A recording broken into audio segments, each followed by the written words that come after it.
Aleluia. Sobre Exegese. Aleluia. Graças a Deus pela sua vontade. Aleluia. Exegese. Rapaz, o senhor. Opa, acho que me liguei.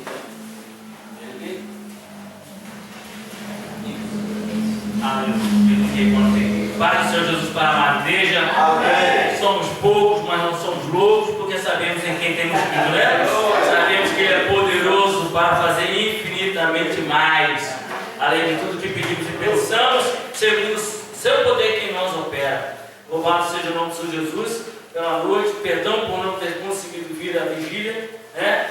Minha esposa falou no meu ouvido, eu falei também, mas Deus, misericórdia, e a gente não conseguiu vir, e eu peço perdão à igreja em nome do Senhor Jesus. Amados, estamos estudando a exegese, fizemos o estudo começamos a fazer o estudo sobre a palavra inferno, né? A gente vai evoluir um pouquinho, fizemos o estudo da palavra inferno no Antigo Testamento, né? Inferno, Keber ou Sheol, tem o Kabar, Keber, né? Tem vários nomes, né? Kabar, Keber, Sheol, né? E nós vimos que são nomes que querem dizer sepultura, mas em Provérbios foi traduzido por inferno, e deu aquela confusão milenar de que o inferno é para baixo, o céu é para cima. Aí nós tivemos aquela situação de fizeram um buraco, jogaram uma sonda lá dentro, e só vergonha para o Evangelho. Meu Senhor, vamos ver como é que, né, o conhecimento é importante, né, para a gente, irmão. Não tem como a gente saber tudo, não dá. Eu mesmo, hoje eu estava escutando uma palestra do camarada, que o meu pastor mandou para mim, mas o camarada tem um conhecimento que até eu fiquei assim, meu Deus, Jesus.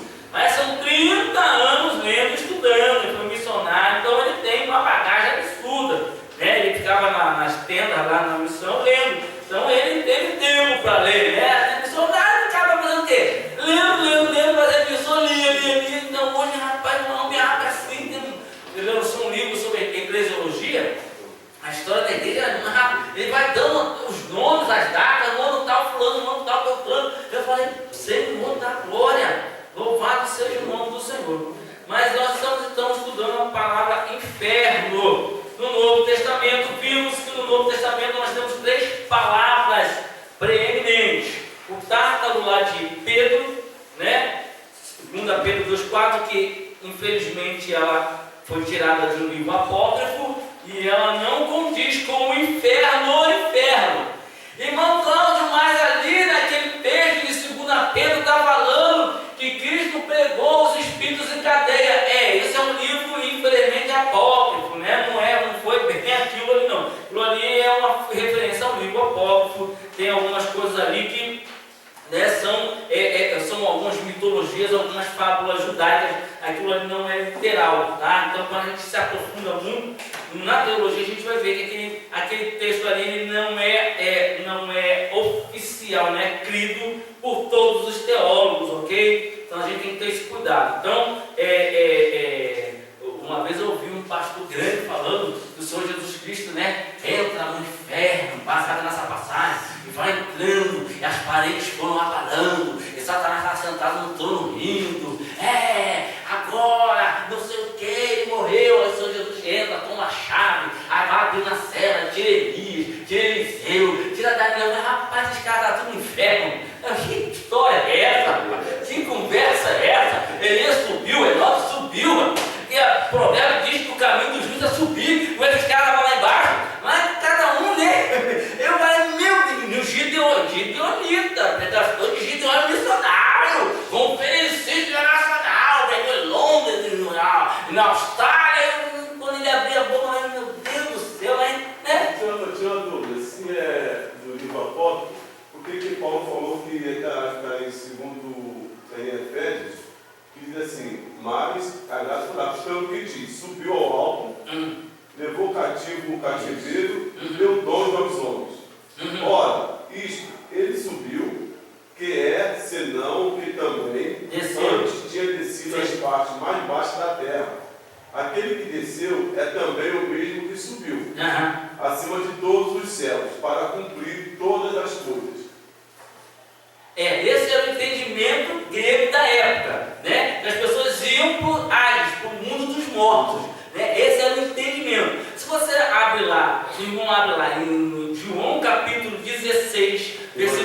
autor do Evangelho, o Senhor Jesus Cristo diz o seguinte: tenho muita coisa ainda que vos dizer, mas agora vocês não suportam. Ok? Mas quando ele vier, ele vos esclarecerá. Então, existiam muitas tradições. Paulo, quando está falando aqui, ele está falando para o povo de língua grega. E os gregos, ele está falando para os judeus, ele está falando para o povo de língua grega, que entendia o Hades, um reino onde as almas ficavam lá. Então, ele está tentando falar a língua deles, como o Senhor Jesus Cristo fala a língua lá do povo, quando ele fala do rico e o Lázaro. Ele usa a palavra Hades. Por quê? O entendimento de inferno daquela época era o reino dos mortos, o Hades. O Evangelho de Lucas. Isso, que era um local de cativo. As pessoas ficavam cativas lá. Os justos e os ímpios ficaram no mesmo patamar. Esse é o entendimento da época. Então Paulo está falando, olha, aquilo que a gente entendia que a gente queria, Jesus Cristo levou. Outra interpretação também levou o cativeiro do quê? Os escravos do pecado. Venceu e no corpo dele desfez o poder do pecado sobre nós. Então aquilo que nos prendia, ele arrancou, né, o poder do pecado sobre nós.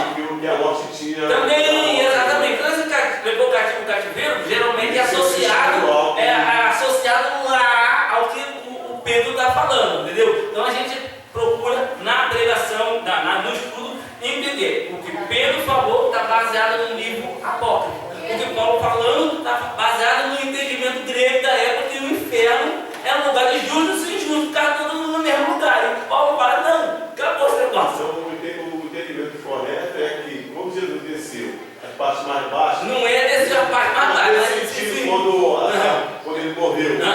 No caso, só a sepultura subiu. Depois antes dele ter ressuscitado, ele tomou a chave da morte e do inferno nesse sentido. Ele levou.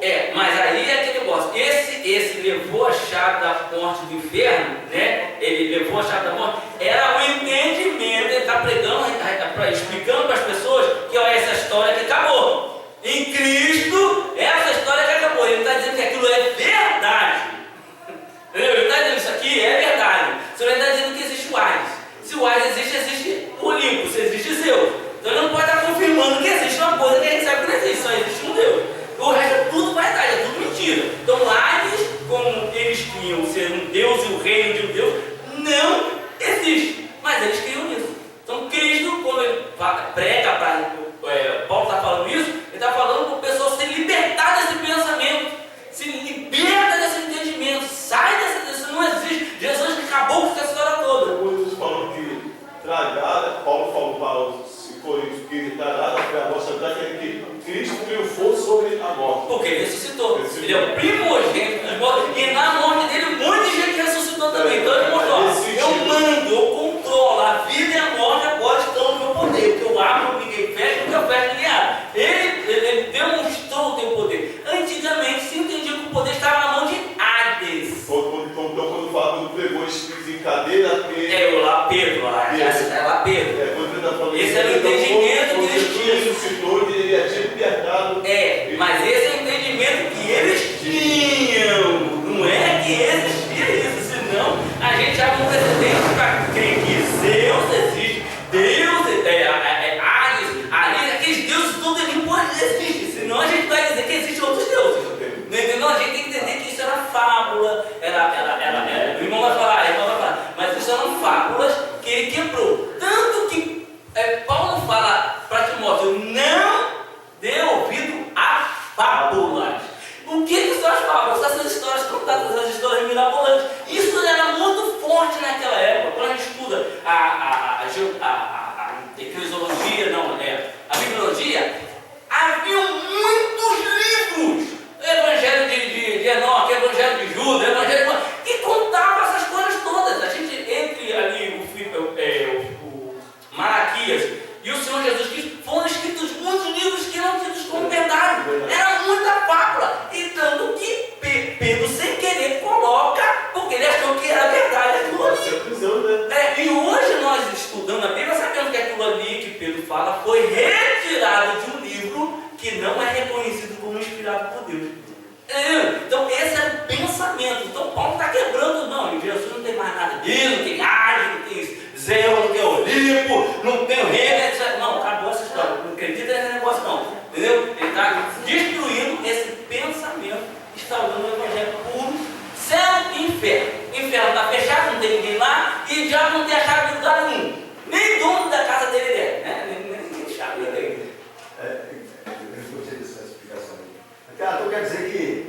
essa fala que Jesus pregou lá no inferno para as pessoas é falácia.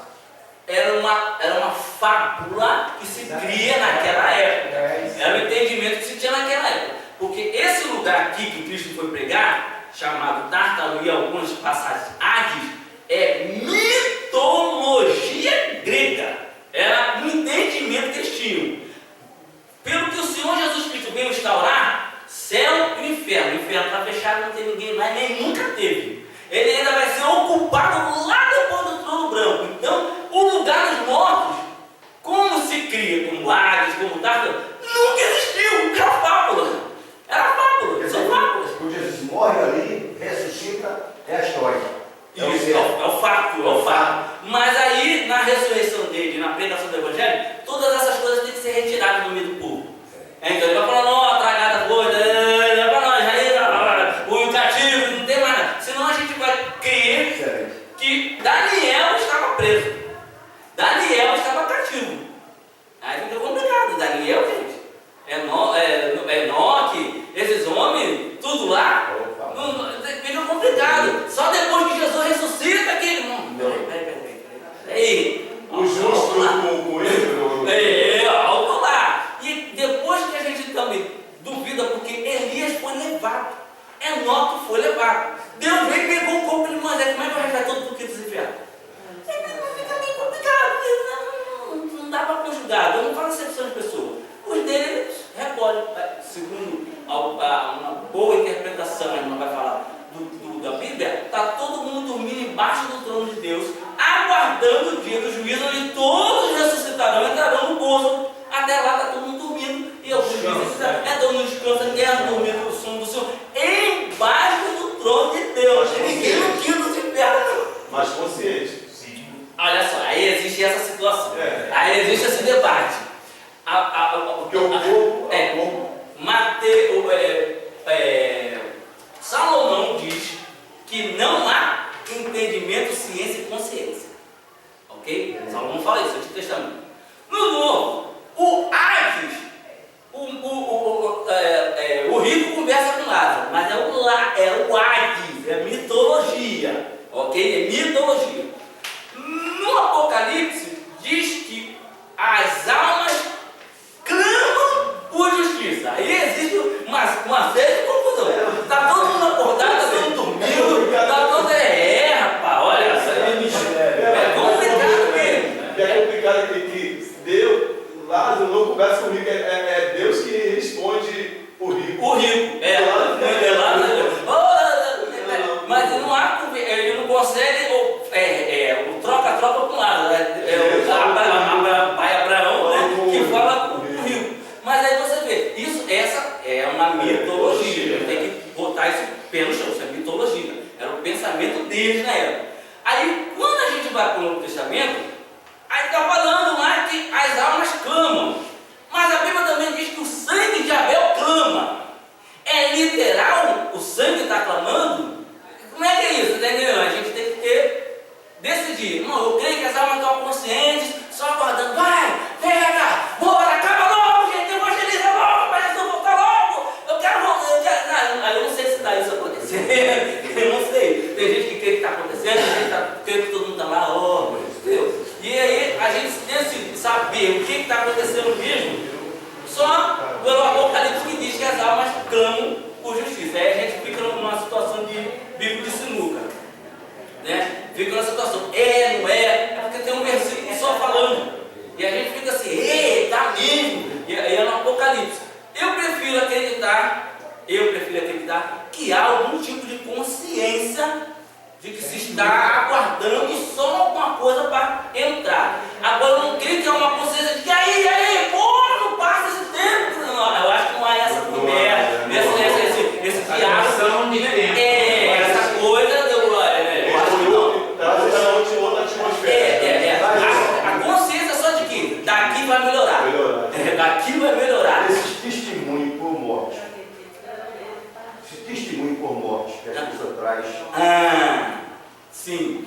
A divina revelação do céu e a divina revelação do inferno. Lindo.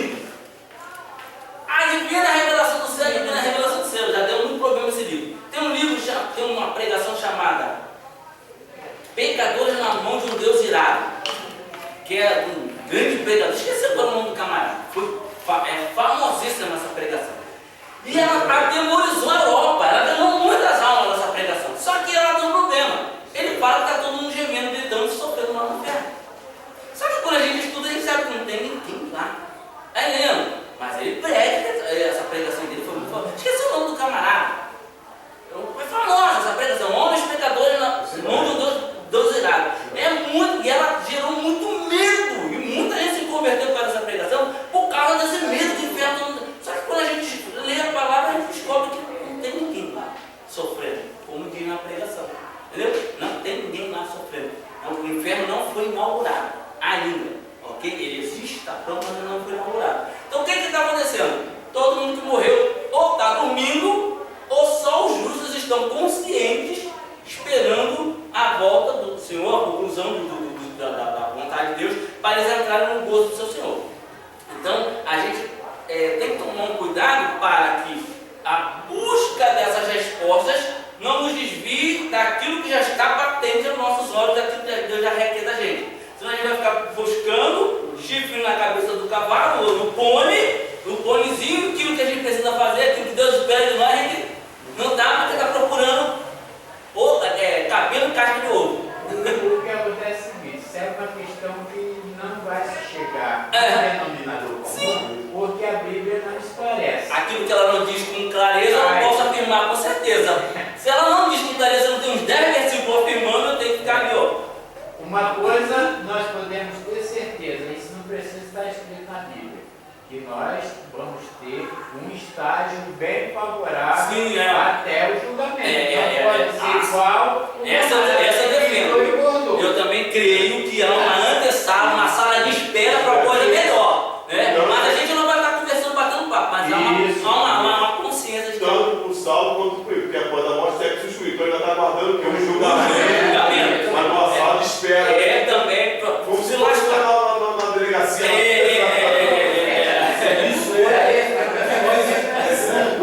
Isso é o que nós pensamos. Mas é porque nós pensamos com base no que está nos mostrando. Então, o que a gente vê, pelo que a gente entende, pelo que está meio revelado e meio oculto, é mais ou menos isso que a gente entende, pelo que está meio revelado e meio oculto. Sim, okay? Deus só. E essas pessoas que já teve revelações? Esse é o problema.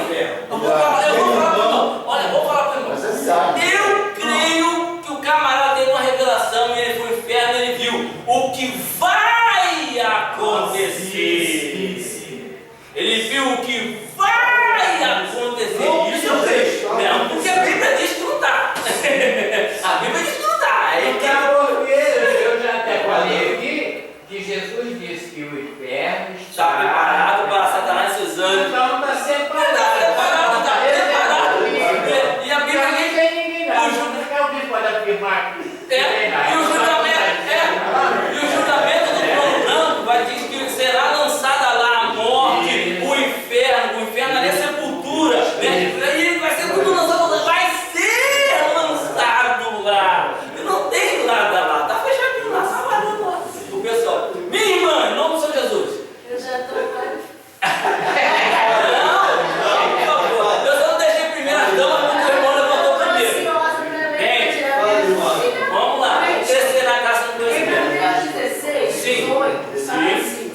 Pois também eu te digo que tu és Pedro, e sobre esta pedra edificarei a minha igreja, e as portas do inferno não prevalecerão contra ela. Que porta do inferno? Vamos ver se acho que minha bateria acabou aqui. Essa porta do inferno que Jesus. Vamos ver isso agora. A gente vai ver isso agora. A gente tem que estudar isso agora. Pode ligar. Deixa eu ver. Eu vou ativar. Só. Mas tá bom, pode Vamos nesse aí? Sim. Vamos nesse. Então tá. Mateus 16, 18. Ok? Porque a gente tem que avançar aqui no estudo. Esse daí, eu já expliquei qual é o inferno de Lucas 16, 23, que é o inferno onde está o Lázaro e o Rio. Sim. Ali é Hades. Hades é o reino dos mortos da mitologia grega. Então o Senhor Jesus Cristo queria falar com um camarada que trabalhava na agricultura. Ele ia falar do quê? Semente, sementeira, né, pá? Ele queria falar com alguém que trabalhava na pecuária. Ele falava o quê? De boi, de ovelha. Ele queria falar com o pessoal que cria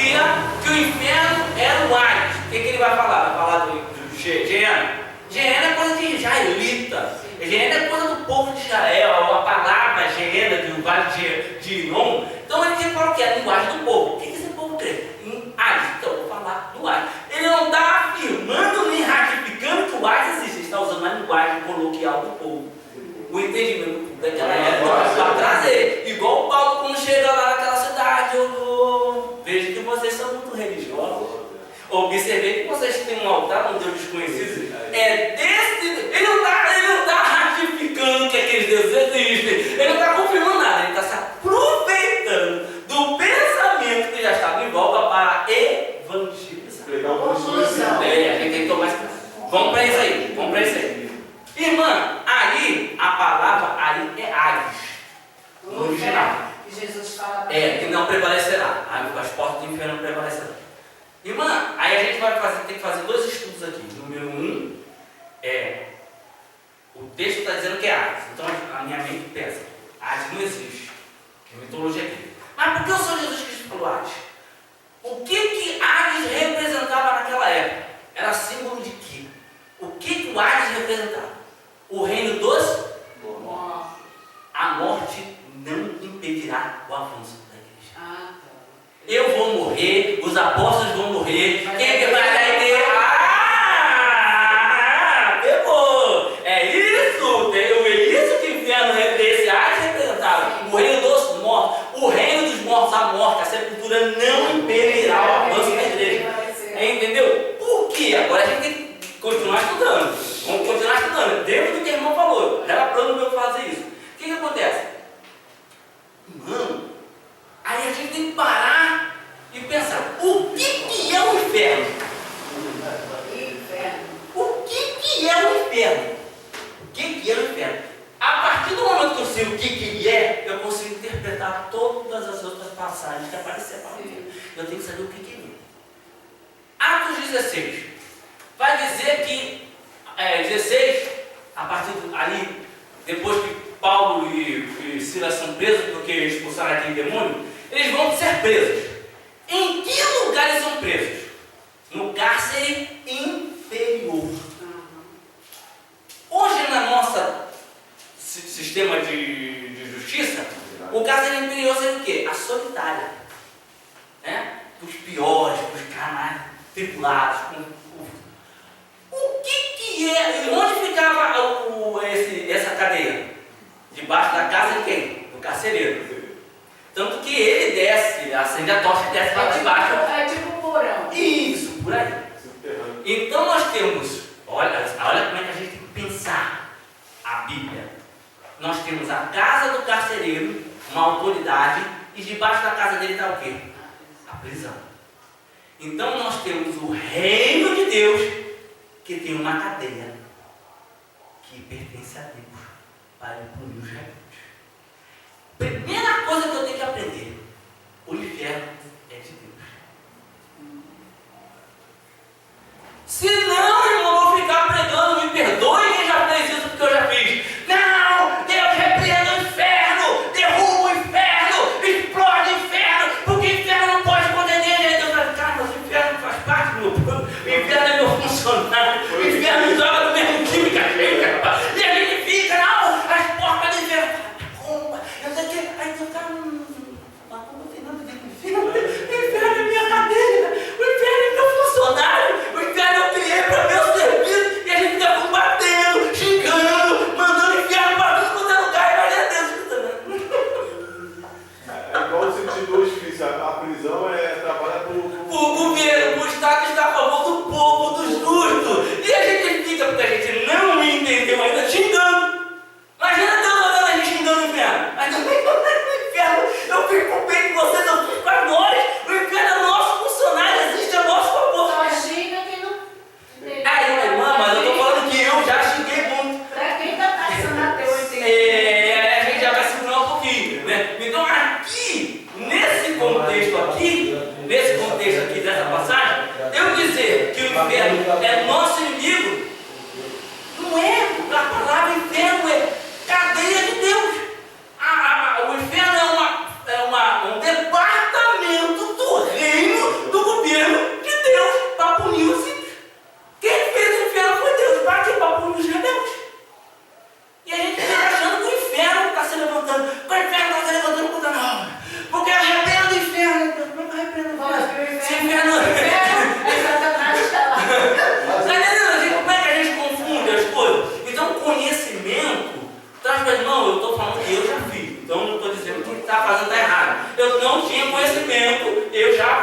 já preguei, já fizemos campanha contra o inferno. Então, mas aí você vê como é que o entendimento vira uma chave na nossa cabeça.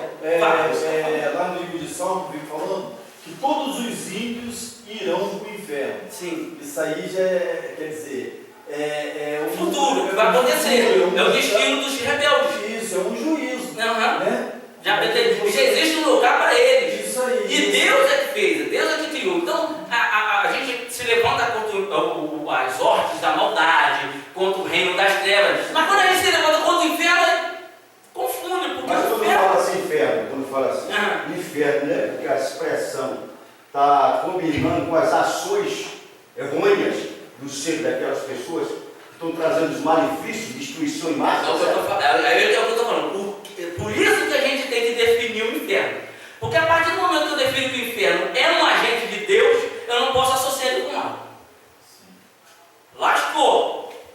A partir do momento que eu defino, que eu entendo que o inferno é uma ferramenta criada por Deus para exercer a autoridade, nos mostrar a soberania dele, foi criado por ele, para uso dele, para benefício nosso, eu não posso associar ele com coisa errada, porque ele é certo. Está entendendo? Então a gente, olha como, irmão, meu Deus do céu, mexer com a palavra de Deus dá nisso. A gente se aprofunda na palavra de Deus, a gente dá isso. Então a gente associa o inferno a coisa errada, a coisa ruim. Mas ele não é isso. Entendeu? Ele não é. Como ele não é. Não é. Mas o inferno. Mas ele é para pôr. O inferno não existe para tripular os justos. Mas a gente põe a culpa no inferno. O inferno está matriculando, essa pessoa infernal. Mas se a gente for olhar no sentido da palavra, o inferno não está contra a gente. O inferno existe a nosso favor. Então, o convite que a gente faz ao estudar a palavra é reeducar a língua e começar a repreender o reino das trevas, o império do mal. Faz o inferno, aí a gente fala, faz o inferno igual, não, faz o império das trevas, faz o mal. Pai, para isso se manifestou o teu filho, para desfazer as obras de Satanás, em nome de Jesus. Mas quando a gente coloca o inferno no negócio, desconecta tudo. Esse inferno vai ter para as pessoas que terão no juízo final. Vai ter um julgamento.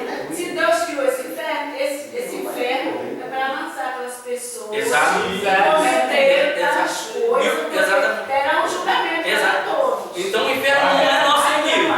O inferno não é nosso inimigo.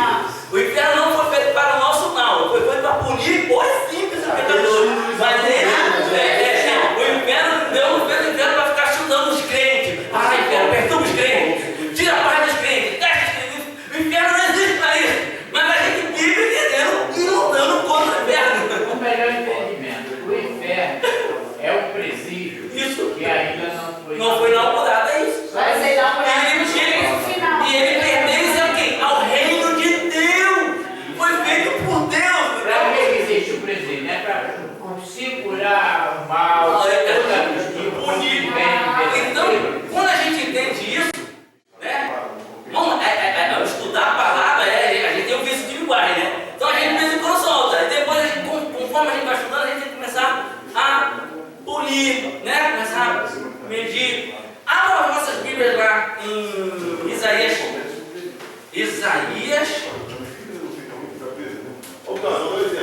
Tá. Isaías 41. Eu fiquei preso. Para mim foi bom, não? Não. Mas para a sociedade que eu cometi a programei, foi. Exato. Você vê, a prisão beneficiou a sociedade, os justos, os inocentes. É o que vai acontecer. Exatamente. Quando a gente viu o caminho do justo é para cima, a gente viu é que está preparado. Algo preparado para os ímpios, os pecadores. Para beneficiar o justo. Exatamente. E até para vindicar. Vou dar ideia do que é o Salvador. Então, maravilha, a população está arrebentando. A presença lá está bombando. Quer ver? O inferno é uma prestação de contas, uma satisfação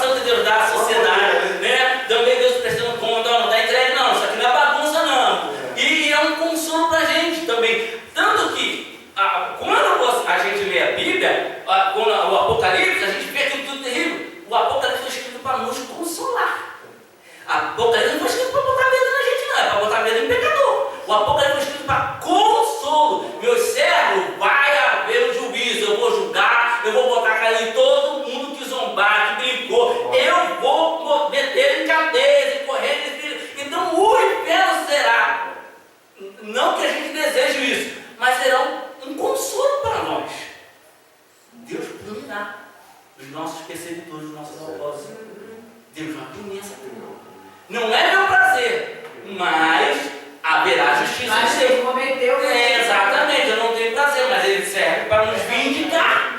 O inferno nos vindicar. Irmãos, olha só como é que o vício de linguagem. Uma vez eu participei de um congresso de jovens e o tema foi Isaías 41, 6. Irmão, Jorge Pedro, lê ele. Irmão, Isaías 41, 6. 41, 6. Isso. Obrigado. 41, só o versículo 6. Só. Que diz assim: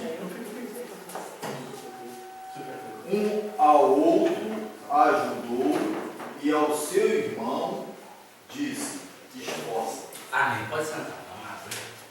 O congresso era esse tema. Eu não falei nada. A palavra do Senhor no Novo e no Antigo Testamento exorta a que andemos de 2 em 2 ou mais de 2. Eclesiastes Salomão diz: é melhor que sejam 2. Porque um ajuda o outro, um esquenta o outro, um apoia o outro, um anima o outro. Os dois trabalham menos e ganham mais. Então há uma série de incentivos no trabalhar em conjunto, em equipe. E aí alguém pegou Isaías 41, 6 e colocou com essa intenção. Só que o versículo 7 está dizendo o que um amigo se juntou com o outro para fazer. Leia o versículo 7. E o artifício animou ao ourives, e o que alisa com o martelo ao que bate na bigorna, dizendo: da coisa. Calma aí. Calma aí. Os olhos fechou. Aleluia.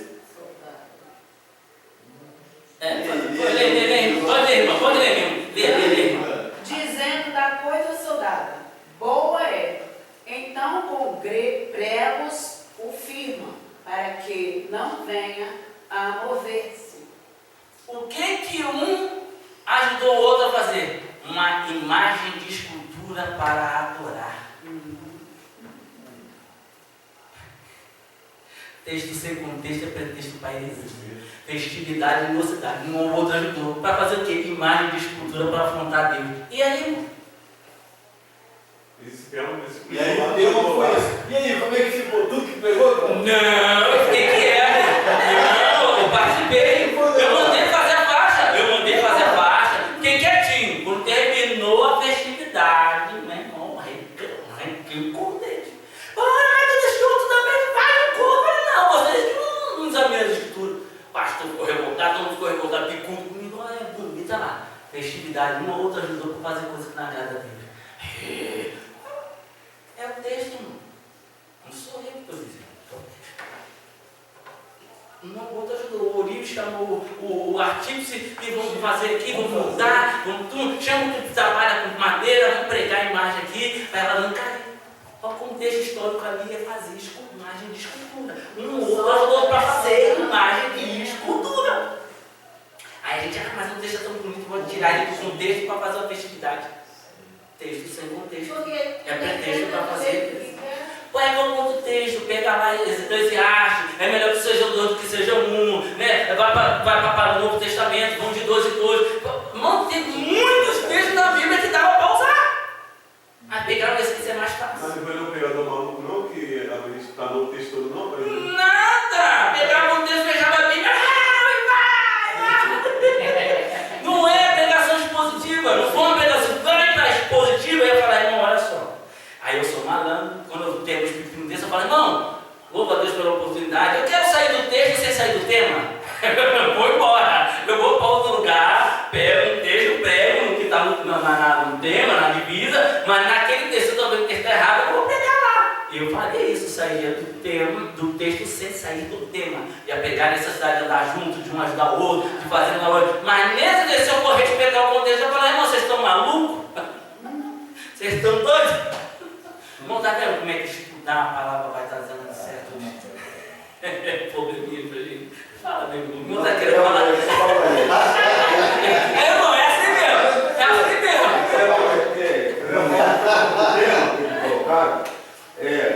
Aparentemente é plausível, né? Sim. Mas a pessoa diz, se você for pregar dentro mesmo que eu estou falando aí, você ia falar, irmãos, aqui está dizendo mal. É. Certo? Então, se um outro ajudou para fazer o bem, sim, mas aqui é para fazer o mal. Você podia pregar nessa. Mas aí, se eu fizesse isso, poderia gerar uma confusão. Eu teria que corrigir a escolha, teria que exortá-lo, entendeu? Ia ter que mostrar a escolha, o texto que vocês escolheram para fazer coisa errada, né? E aí ia ficar complicado. Então, eu preferia passar, falei depois, os irmãos ficaram meio chateados comigo, mas graças a Deus, alguns são meus amigos, outros me odeiam até hoje.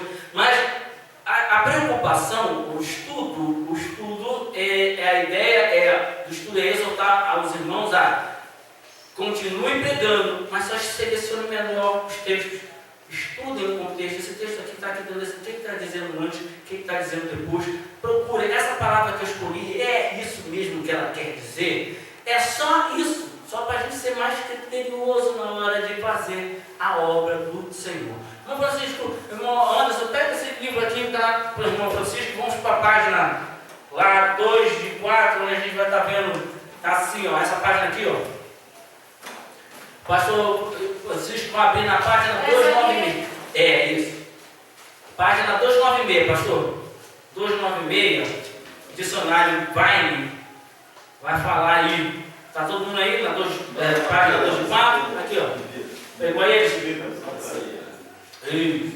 Pegou? A irmã pegou, né? Tá. O pastor Francisco vai achar aí a palavra Sheol. Na página 296, ele vai achar a palavra Sheol, S-H-E-O-U.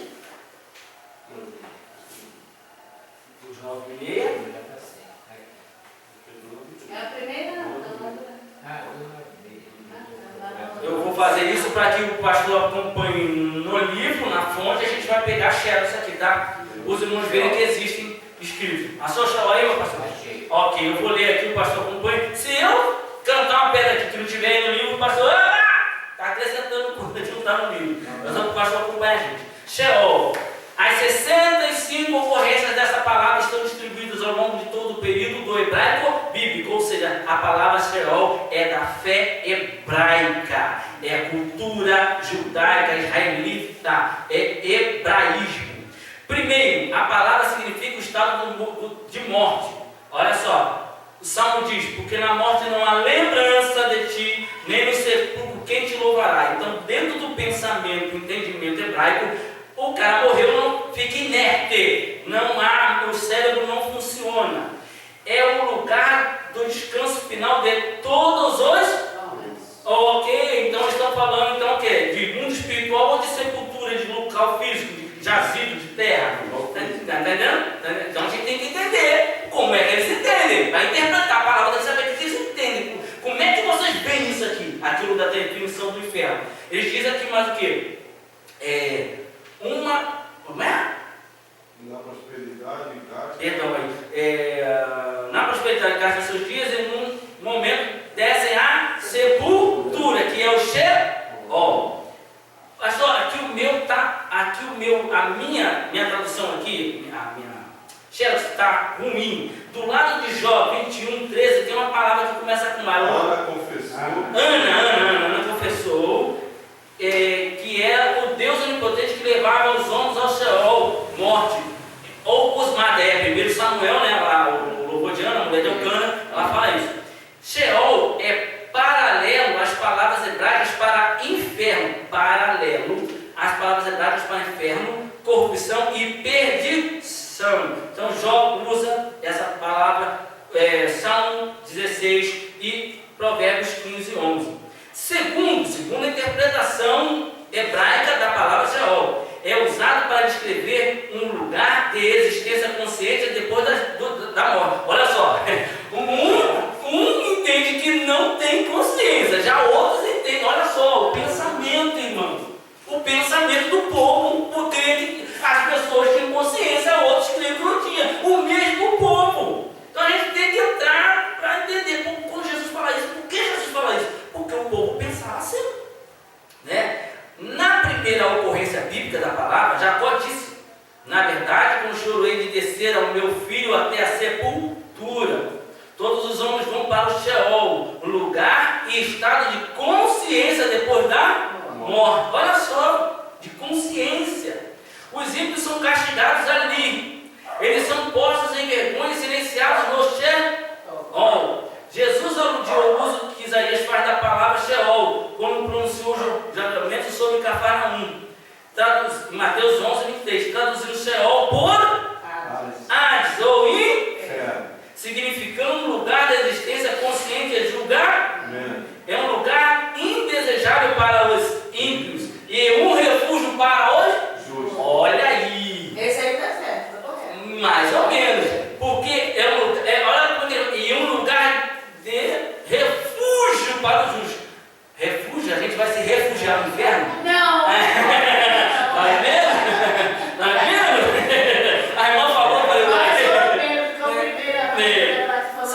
está entendendo? Tá entendendo? Então a gente tem que entrar no pensamento daquele povo. O que esses caras viram? Como é que esses caras entendiam esse negócio? Para poder interpretar o texto. Então, é um local indesejável para os ímpios, um refúgio para os justos. Sheol também é um lugar de recompensa para os justos. Está vendo como é que é a mitologia hebraica? Isso é mitologia, irmão. Um mesmo lugar recompensa um punho, outro alegra outro, não ter consciência, ter consciência. Está entendendo? Que lugar é esse? Irmão, esse aí era o pensamento deles. Eles não entendiam as coisas de Deus. A revelação do inferno, como foi dada pelo Senhor Jesus Cristo, não havia sido dada para os hebreus, para os israelitas. Então, tudo que eles falavam era com base no que eles acharam, no que eles pensaram, no que eles presumiam. Só a partir do Senhor Jesus Cristo, o inferno foi definido como um lugar assim, assado, isso, aquilo, aquilo. Até então, se entendia que o Sheol, o inferno é aqui, ó. Aqui o inferno. Aqui o inferno. Aqui a gente é recompensado, aqui a gente é recolocado, aqui a gente tem pensamento, aqui a gente não tem pensamento. É um lugar. Para eles é um lugar físico, que é uma porta para o mundo espiritual, e eles achavam que. Está entendendo? Então, o hebraico não tem um entendimento claro do que é o inferno. Por isso, existem esses vários pensamentos no Antigo Testamento, ok? O ensinamento de Jesus em Lucas 36, de 19 ao 31. Eu estou indo aqui, irmão. Vai. Eu estou indo desse o estudo desse aqui, meu irmão, eu pego esse pessoal daqui tudo para ficar todo prestando atenção. Sério? Porque é muita bobagem que você fala. Não, Francisco. Meu Deus do céu. Olha, é sério, gente. É sério. Sério, sério. Lembrando aqui das pregações que eu já ouvi. Eu já ouvi tanto. Não, mas olha, vamos lá. A pessoa pregou com sinceridade, eu já preguei com sinceridade, mas a gente estudando, a gente começa a descobrir que alguma coisa ou outra fugiu. Irmão, as infernas ainda é o inferno, o diabo ainda é o diabo, o céu é céu, Deus é Deus. Mas às vezes a gente vai pregar sobre Deus, sobre o inferno, e a gente não escolhe o texto mais correto. A ideia da exegese é ajudar os irmãos a escolher um texto mais condizente com o que eu quero pregar. A ideia é essa. Só dentro disso aí, veja bem, o pensamento de todo crente, principalmente, é de que o capeta, né, vamos dizer, claro, estará no inferno, é o dono. E de lá ele comanda. Ele comanda. Mas, na verdade, segundo Jesus, ele está por aí, porque ele disse o príncipe. Andando de redor. Ele é o príncipe desse mundo está aqui. Principados e potestades nas hostes celestiais. Sendo que no livro de Jó, está falando sobre isso, né? E está o derredor. Rodeando a terra. Mas lá na igreja do doutor, na Batista, a lição disse que ele estava preso.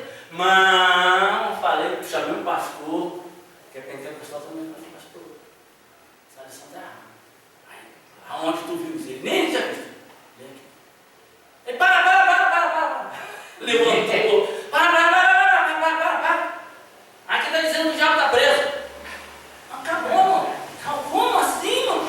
O diabo está preso, mano. Não está. Ele ainda vai ser preso. Mas tem um monte de gente dizendo que a cabeça dele já foi esmagada, que Cristo já pisou na cabeça dele, irmão. Já tem um monte de coisa sendo falada aí.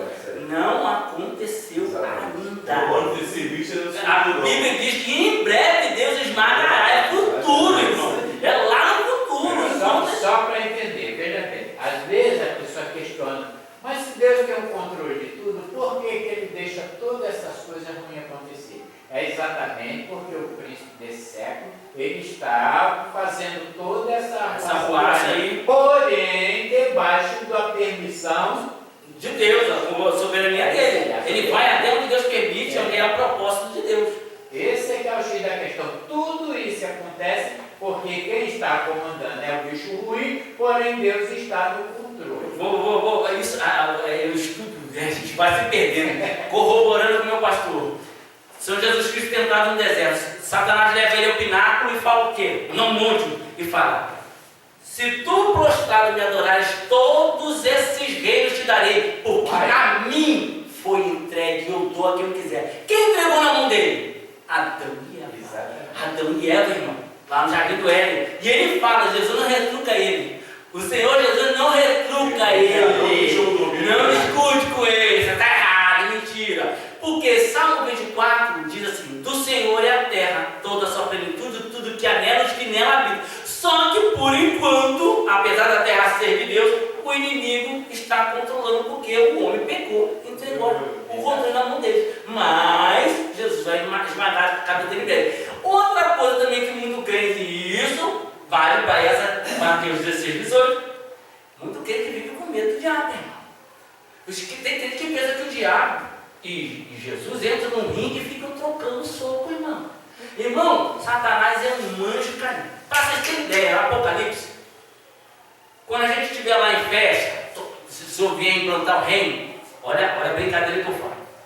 Deus vai falar assim: você, aonde? Eu, Senhor, está fazendo o quê? Estou de bobeira aqui. Pega as cadeiras, prende Satanás, joga ele no inferno, deixa ele preso lá para o meu anjo. Vai um anjo, não vai o anjo, não vai ser Miguel, não vai ser Gabriel, vai ser anjo. Anjo está voando lá, aonde vai chegar lá na corrente? Dá a patinha. Rapaz, eu sou ungido, eu sou um tremendo, não interessa, eu estou debaixo de autoridade, dá a patinha. Rapaz, não sabe como é que eu sou bravo, tu lembra de mim lá em cima, eu lembro, você lá em cima, agora dá a patinha.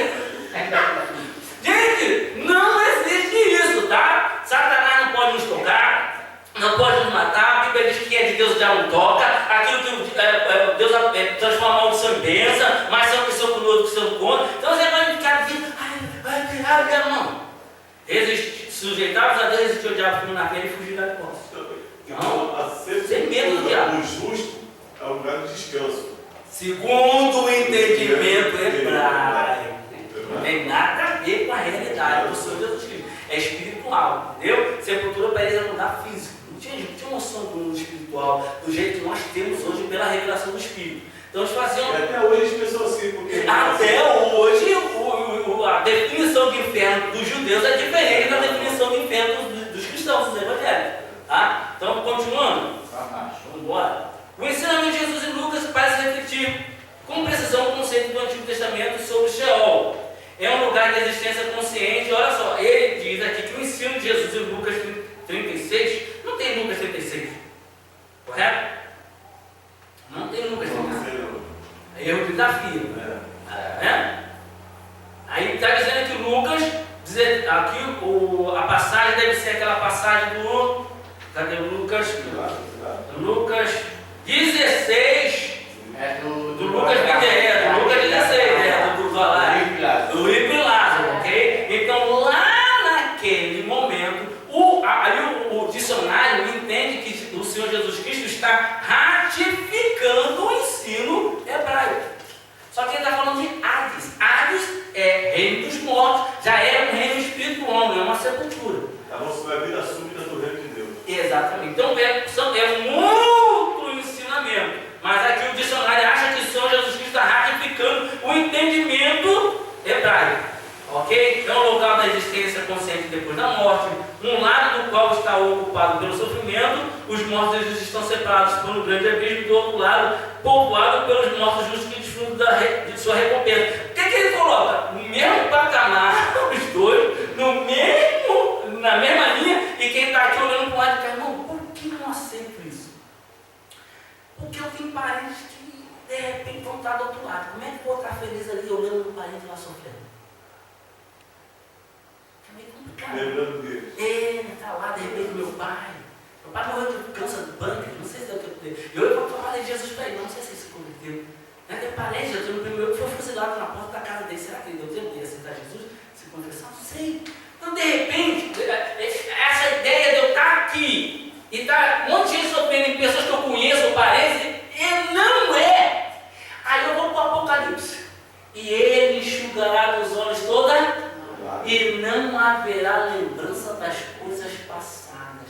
Eis que tudo se fará novo. Novos céus e nova terra. Aonde não tem que inferno que eu vou ficar vendo os outros do lado de lá e do lado de cá? Você está entendendo como é que é mitologia? Porque se a gente for ler o resto do Novo Testamento, não bate. Esse ensinamento não bate do que está previsto, do que está exposto para a gente. Não tem como acontecer. Entendeu? Então a gente tem que entender. Isso aqui era o pensamento da época, era o entendimento da época. E o Senhor Jesus Cristo não podia ir muito profundo que o povo não entender. A gente que está aqui não entende.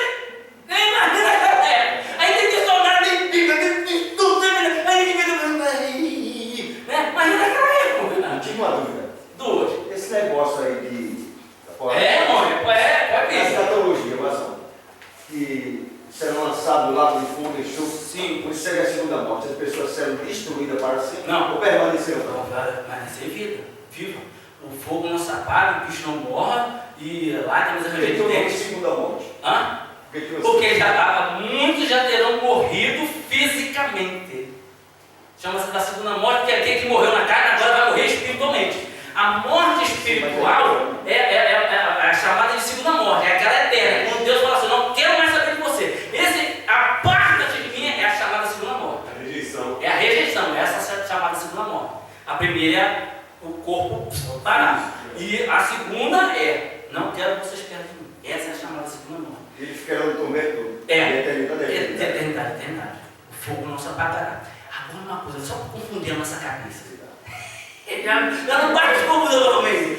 Tem uma passagem na Bíblia que o Senhor Jesus Cristo fala assim, ó. O fogo não se apagará. E a Bíblia diz assim, e é um lugar de treva, densas trevas. Como é que funciona isso? O fogo não se apagará. E o lugar é de densas trevas. Se o fogo não se apaga, o que vai ter trevas? É um mistério aí. Por que o fogo vai ter fogo lá? Agonia, ardência, ardor, juízo, fúria de Deus. Por que não vai ter luz? Para que não haja consolação. Tá ruim para mim, mas para fulano tá pior. Eu estou tomando 10 chibatadas por quê? Mas fulano está tomando 11. Fulano lá está tomando 15, então não está tomando para mim não. Só agonia, só o som. Só agonia, só som. Só agonia. Densas trevas não vai conseguir ver um palmo. Densas trevas não conseguir ver a um palmo. Ou seja, o local não vai ter compensação. Está ruim para mim, mas em compensação está muito fulano. Não haverá. Então a gente tem trevas, tem densas trevas, não verá um palmo, e o fogo não se apaga. A gente tem que tentar interpretar. Por que tem fogo e tem trevas no mesmo lugar? Qual a função de um fogo lá se ele não está iluminando? Sofrimento, ardor, agonia, para que não haja compensação, né? Não haja consolação. Gente, isso é forte. Esse é o tormento eterno. É o eterno. Olha só, está entendendo? O negócio é sério. Mas no julgamento final, vai haver também na terra também essas trevas também que vai dominar. Não, vai ser um prelúdio, o princípio das dores.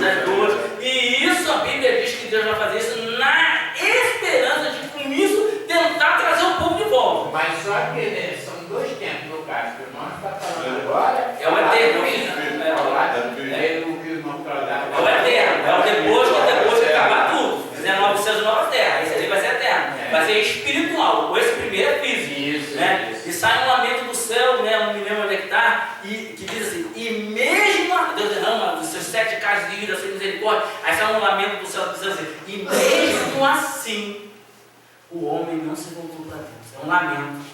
Deus vai fazer o que vai fazer nas. Vou tentar agora, de última hora, para dar o maior número possível. E mesmo assim, o povo não vai se voltar. E aí Deus lamenta, né, toda essa destruição. Continuando então, né, nós estamos vendo aí então que há um entendimento. O dicionário Vale também pensa, faz esse entendimento. Agora o pastor na página 229, para a página 30, tem aqui na nossa cultura o substantivo. Eu vou voltar no 229. 229. A gente vira. Não, a gente continua na mesma página, a gente vai aqui, ó, pro lado. Só que aqui em cima está dizendo em qual página está no dicionário. Lá em cima está o dicionário. Sim. páginas 29. Por que está no hebraico? Porque o dicionário é separado por Antigo e Novo Testamento. O Antigo está em hebraico e o Novo está em grego. 29. Aí está falando sobre a palavra Sheol, que é na letra B, substantivo. Agora, achar e aumentar essa letra B substantivo, que vai ser ela, né? Deixa eu ver se eu me lembro onde é que está. Letra A, letra B. Achei. Não, ainda não é esse não. Mas ainda não é esse não. Dá uma passadinha para cá. Acho que é a continuação dessa aqui. Esse aqui. Isso. Então tem dois B. Eu vou ter página 29 e 30, porque está uma colada na outra, né? É uma da outra. Está dizendo assim, ó. Sheol, substantivo, lugar dos mortos.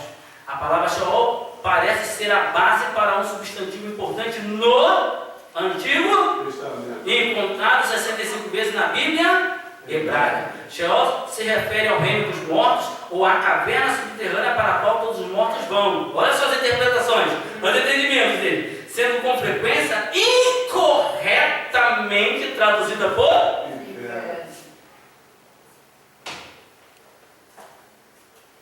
ok, irmãos? Ok? Inferno. Mas isso não se entendia que o Sheol fosse um lugar de castigo, mas apenas o último lugar de descanso de todo o gênero humano. Está entendendo? Aqui explicando a mente hebraica, como é que eles entendiam, como é que eles viam, né? Por isso que havia confusão. Eles olhavam para a sepultura, é o castigo, é o descanso, é a recompensa. Eles falavam um monte de coisa, não queriam saber explicar o que era. Gente, isso é Bíblia, isso é achados arqueológicos que falam sobre isso. Assim pensava-se que era a terra sem retorno. Era um lugar para ser temido, não só porque significava o fim da vida física na terra, mas também porque ali não havia louvor de Deus.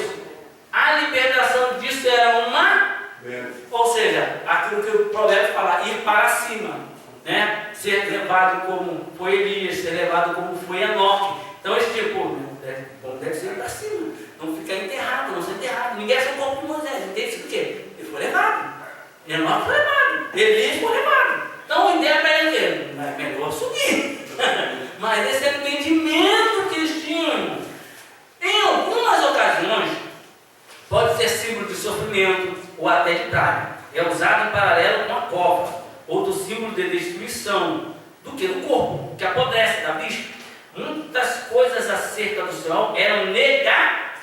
Portanto, não admira nenhum pouco que a partir disso o conceito de inferno se desenvolve na literatura intertestamental e neotestamentária. Ou seja, no final do livro de Malaquias, entre o livro de Malaquias e Mateus, a gente chama de ali um período de silêncio. Nesse período se escreveu muito sobre o tanto que tem Pedro lá, o Tártaro, tem outras passagens, desenvolveu o Hades, porque o Alexandre o Grande dominou o mundo, a Grécia dominou, o pensamento grego, a religião começou a se espalhar, e aí veio o Hades. Então você começou a separar muito, porque o entendimento do inferno a partir do Hades se tornou um negócio mais frenético, né? Para o Jarida, a pessoa conhecia o Hades pelo Sheol, pela visão hebraica. Quando chegou a visão grega, rapaz, é pior do que a gente imaginava. O negócio é mais sério. Então começou a se desenvolver esse pensamento, esse entendimento. É aonde? É entre Malaquias e Mateus.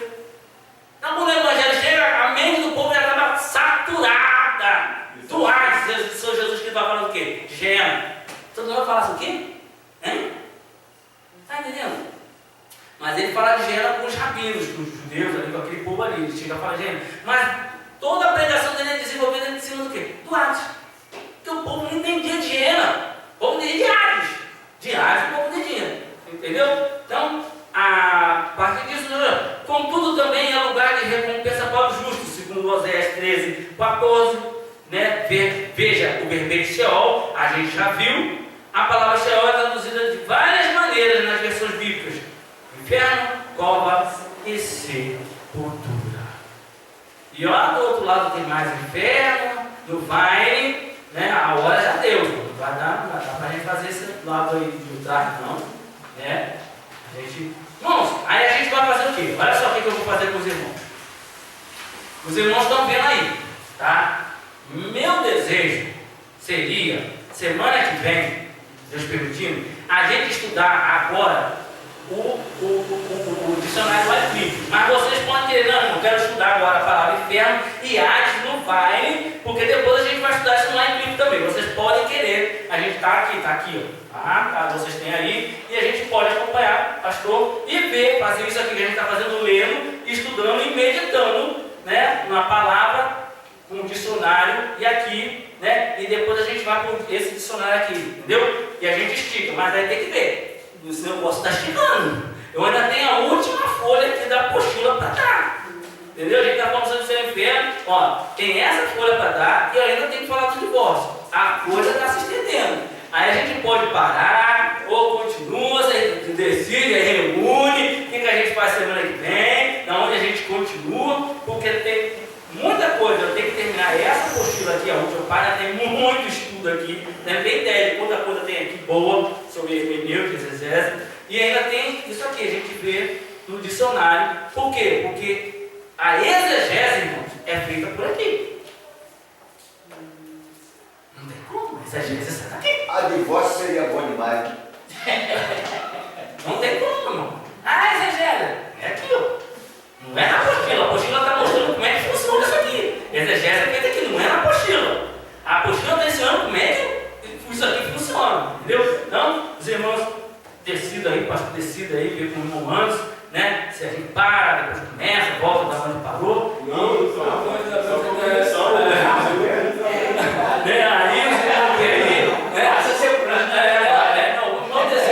desejo é a gente continuar estudando e vendo, e sendo exposto ao conhecimento e ir aprendendo. Mas já deixa na pauta o divórcio.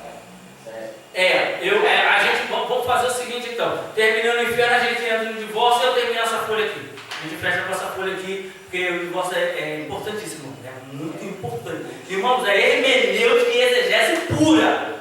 Vocês vão olhar o assunto e vão falar assim, meu Deus do céu. Irmão, quando eu fiz esse estudo, eu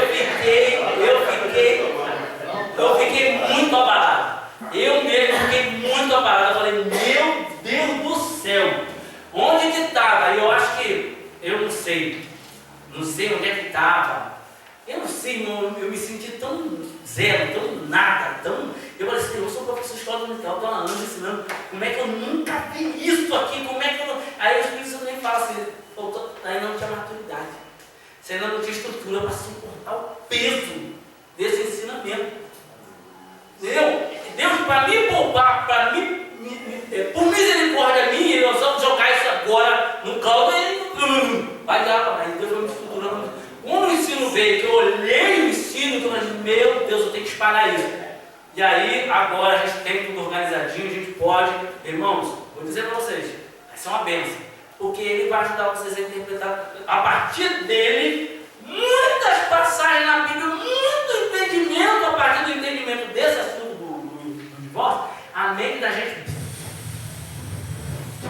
ela cresce, ela abre, ela expande, a gente começa a ter várias revelações, o Senhor começa a multiplicar um monte de coisa, e a gente começa a entender um monte de coisa assim. O negócio é muito forte mesmo, mas a gente precisa ver isso aí, ter estrutura, estômago forte, é um assunto sério, mas a gente precisa, tá? Foi muita coisa ocultada. Eu vou dizer para o irmão, quando eu vier dar o estudo, eu vou falar sobre isso, né? Porque houve, né? Alguém deu mole e a coisa virou, mas Deus falou, para acabar a bolsa na minha cara. Ficou quase um regime, né? No começo também, né? Ficou quase um regime perigoso. Mas faltou exegese, faltou hermenêutica. Faltou isso aí. Faltou exegese e hermenêutica. Com acesso ao conhecimento, graças a Deus, Deus tem libertado muitas pessoas, muitas igrejas, tem abençoado muita gente. Irmãos,